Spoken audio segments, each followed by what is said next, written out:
जर तुम्ही पण प्रोटीन पावडर घेतलं तर तुमच्या किडन्या खराब होतील, तुमचं लिव्हर खराब होईल, तुमचे हाडे ठिसूळ होतील, तुम्हाला सेक्शुअल प्रॉब्लेम पण येतील. असं जर का कोणी तुम्हाला सांगत असेल तर त्याला डायरेक्ट प्रश्न विचारा की ह्याच्यामध्ये असं काय टाकलं जातं की त्याने ह्या सगळ्या काही गोष्टी होतात. हे असं भरपूर जण तुम्हाला सांगत असतील. भरपूर चांगले सुशिक्षित डॉक्टर पण आहेत जे की असं सांगतात.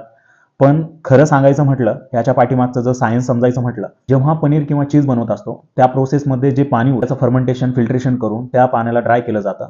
तो बनतो कॉन्सन्ट्रेट रॉ प्रोटीन आणि त्याच प्रोटीनला परत फिल्ट्रेशन करून त्याचं प्युअर फॉर्ममध्ये हे आयसोलेट बनवलं जातं. त्याचा जो प्युअर फॉर्म असतो तो असतो हायड्रोलाइज प्रोटीन, जो की मार्केटमध्ये खूप महाग असतो. जर का दुधापासून बनलेलं व्हे प्रोटीन तुमच्यासाठी विष असेल तर दुधापासून बनलेले बाकीचे जे पदार्थ आहेत, दूध, दही, जे पण मिल्क प्रोडक्ट आहे ते पण तुमच्यासाठी विष असू शकतात.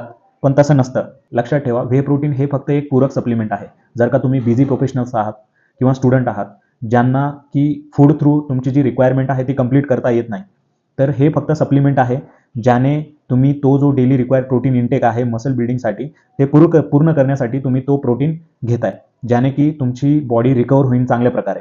जर का तुमच्या आहारामधून तुम्ही चिकन, अंडे, डाळी, दूध, पनीर यामधून जर का तुमचं प्रोटीन रिक्वायरमेंट पूर्ण होत असेल तर सप्लिमेंटची तुम्हाला अजिबात गरज नाहीये. तर मित्रांनो, आंधळेपणाचं मिथ अजिबात फॉलो करू नका, कारण की जे सांगतात त्यांनीच ते सप्लिमेंट कधी ट्राय केलेलं नसतं. त्यांनीच इकडून तिकडून काही गोष्टी ऐकलेल्या असतात आणि ते तुम्हाला माउथ पब्लिसिटीने तुम्हाला ते सांगत असतात.